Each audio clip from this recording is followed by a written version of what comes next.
वहीं देखिए दिल्ली धमाके को लेकर सीसीएस की बैठक आज होनी है। आज शाम पीएम की अध्यक्षता में ये मीटिंग होगी, कैबिनेट की बैठक होगी, लेकिन उस कैबिनेट की बैठक से पहले सीसीएस की मीटिंग होगी। भूटान से लौटते ही पीएम मोदी मीटिंग करेंगे और देखिए कहा जा रहा है, आप जानते हैं जिस तरीके से टॉप लीडर्स हैं, प्रधानमंत्री नरेंद्र मोदी, रक्षा मंत्री राजनाथ सिंह, गृह मंत्री अमित शाह, विदेश मंत्री इसमें शामिल होंगे। और इससे पहले जब सीसीएस की बैठक हुई है, देखिए पहलगाम हमले के बाद, ऑपरेशन सिंदूर के दौरान हुई थी, पुलवामा हमले के बाद हुई थी, उरी हमले के अगले दिन हुई थी, नेपाल, बांग्लादेश, अफगानिस्तान तख्तापलट के बाद, 2022 में यूक्रेन युद्ध शुरू होने के बाद। अब ऐसे में यह भी कहा जा रहा है, कल आपने प्रधानमंत्री को सुना, उन्होंने कहा कि दोषियों को बख्शा नहीं जाएगा, बदला लिया जाएगा। एक तरफ ऑपरेशन सिंदूर चल रहा है, अभी आप जानते हैं कि पीएम की तरफ से, रक्षा मंत्री की तरफ से बार बार ये कहा गया कि ऑपरेशन सिंदूर खत्म नहीं हुआ है, वक्त आने पर फिर से इसे शुरू किया जाएगा। अब ऐसे में ये जब सीसीएस की बैठक होगी तो देखना होगा कि क्या इसमें फैसला लिया जाता है।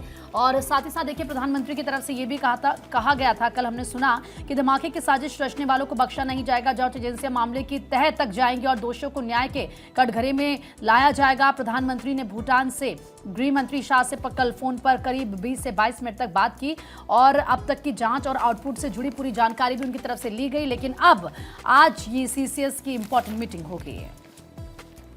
और अक्षय हमारे सहयोगी इस खबर पर अधिक अपडेट के साथ जुड़ चुके हैं। अक्षय, आज सीसीएस की मीटिंग होने वाली और इसके बाद केंद्रीय कैबिनेट की बैठक होगी, क्या कुछ अपडेट है?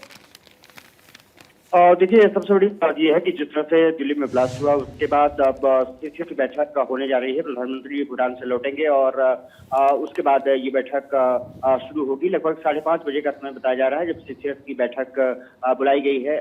सीसीएस की बैठक के बाद कैबिनेट की बैठक होगी। सबसे बड़ा अहम मुद्दा यही है कि जिस तरह से दिल्ली में ब्लास्ट हुए हैं वो किस एंगल से हुए हैं, कहाँ इसकी साजिश रची गई, इन तमाम इनपुट्स जुटाए जा रहे हैं और ये माना जा रहा है कि आंतरिक सुरक्षा को और मजबूत करने के लिए तमाम कदम उठाए जा सकते हैं।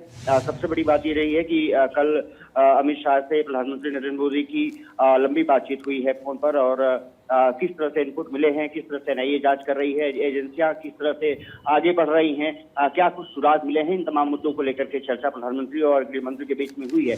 माना जा रहा है कि आज की जो सीसीएस की बैठक होगी उसमें काफी महत्वपूर्ण मुद्दे जिसमें कि आंतरिक सुरक्षा, इसके अलावा बॉर्डर सिक्योरिटी सहित तमाम मुद्दों को लेकर चर्चा हो सकती है। सबसे बड़ी बात यह है कि राजनाथ सिंह सहित तीनों सेनाओं के प्रमुख भी इस बैठक में शामिल हो सकते हैं और रक्षा मंत्री जब होंगे तो फिर निश्चित रूप से बॉर्डर सिक्योरिटी भी महत्वपूर्ण मुद्दा हो जाता है। साथ ही साथ आंतरिक सुरक्षा एक महत्वपूर्ण मुद्दा निकल कर सामने आया है दिल्ली ब्लास्ट के बाद। अब देखना दिलचस्प यही होगा कि क्या कुछ कदम उठाए जाते हैं।